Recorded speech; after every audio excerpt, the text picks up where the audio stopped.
Good morning. This is the supplementary discussion about consolidated statement of financial position at the date of acquisition. And this is all about, as you can see on the screen, how to compute goodwill or gain on acquisition if with non-controlling interest.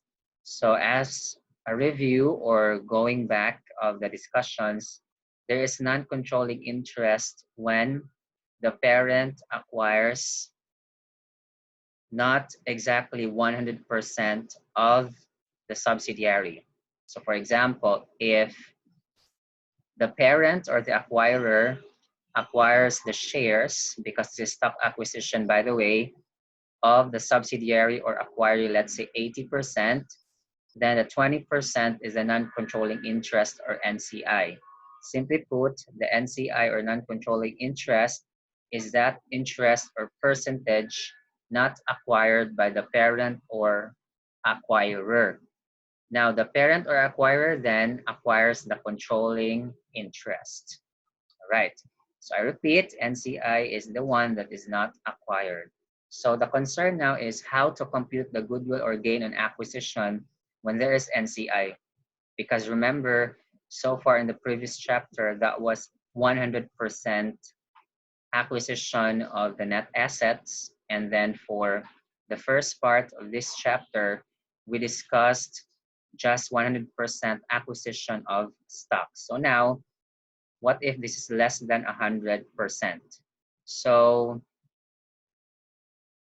here would be the rules coming from the chapter. So according to the discussions, to measure NCI, IFRS 3 Business Combinations Revised, of course, provides two options. So as you can see, options are choices or alternatives by which we can select. However, it seemed with the interpretations of the standard that this would be a hierarchy or priority or order of priority, meaning to say we have to select first option 1, and in the absence of option 1, then we have to select option 2.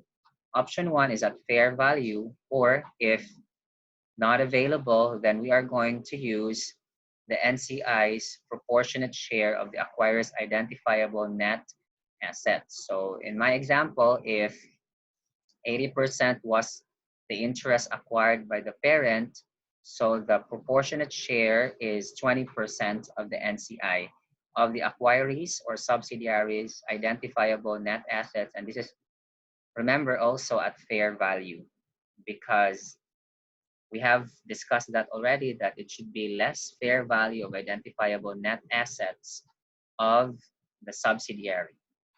All right. Now, under option 1, this means to say that the goodwill that would result will be allocated between the parent and the NCI. So the goodwill has an NCI portion. On the other hand, if we use option 2, then the entire goodwill only belongs to the parent. Actually, there is no requirement as said in this particular paragraph. However, again, despite the free choice, the author or authors has or have decided to use NCI at fair value, because remember, there is a rebuttable presumption under IFRS 13 that fair value can be measured reliably. So in fact, we have 3 levels again as a review. Level 1 would be the quoted market prices. So there is really an active market, an established market for shares. Second is, in the absence of that, then we are going to look for similar markets to get the prices in those markets. In the absence of levels 1 and 2, so we can go to level 3, in which these are now the input prices or the discounted cash flows as we speak of. So to continue, we can then dissect the rulings as these ones. So just a reminder though that for choosing the options, if such are already stated in the problem as the one to be used or utilized, then we have to respect the wisdom of the one making the question. So for example, if it is clearly stated there that assuming the fair value method or approach, how much would be the goodwill or gain on acquisition? So we have to use that. Or If the company uses the proportionate share of the identifiable net assets of the subsidiary or acquiree, then we also have to respect that. Furthermore, this would be the guideline under option 1, and actually guidelines because these are like the reminders. If option 1, we call that again the NCI, non-controlling interest at fair value, if given. So whenever there is a given amount, we always have to use it first or consider it first. If not use it, we will know it later on. Why did I say consider than use?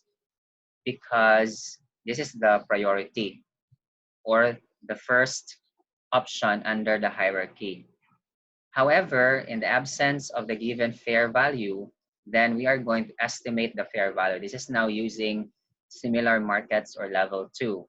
We call this, prior to the revised version of IFRS 3, the full goodwill approach or method. All right, so I repeat, use the given NCI at fair value. In the absence, you have to estimate the fair value. So how to estimate, we will have the Excel file later on as means of discussion. Nevertheless, this is a very important reminder, the amount of the NCI should be at least, by the way, the amount here clearly is the NCI, should be at least equal to the proportionate share of the fair value of the identifiable net assets of the acquiree. Meaning to say that whatever the amounts obtained here for NCI, they should at least be equal to that percentage. Say, for example, again, the 20% of the NCI. Otherwise, we have to use this amount, meaning this is the minimum. So let's say, for example, the NCI given is 150, and then the minimum is 140. So meaning to say, we just continue using the 150,000 because it satisfies the minimum. And let's say, for example, there's no given fair value, so we estimated. And then based on our estimate, it is at 120,000, but the minimum is 140,000. Then we have to use the 140,000 because that is the minimum. Hopefully that is clear. Next, what if option 2? So option 2, which is NCI at proportionate share of identifiable net assets of the acquiree, also at fair value. Now, this is also known as partial goodwill approach or method in the old versions of the standards. We have to use this option if, for example, the problem states it as it is, or, for example, the first method is not applicable. Okay? So, or in the absence of the first method. So, meaning the first method is not applicable. So we can change this as if the option 1 is not applicable, then we have to use this particular option. Because clearly, if we are going to analyze if the problem is silent, then we are going to use the estimated goodwill approach or estimated NCI, then that would lead to the goodwill or gain on acquisition. All right, so I change it to, in case that option 1 is not applicable, then we have to use this one. Then also, this has to be used if it is what is asked in the problem. Again, if it is specifically stated in the problem that you have to use option 2 or the partial goodwill approach or the NCI at proportionate share of identifiable net assets of the acquiring. All right, so let's have an example. Case 1. So in the given problem in the book, the given items are price paid at 800,000. And then this 800,000 is basically at fair value of the consideration transferred. So these are the shares, for example, issued by the company to acquire the shares of the subsidiary, or this could be a cash payment. So let's just say, to simplify the situation, this is a cash payment of 800,000. And then the NCI given at fair value is 170,000.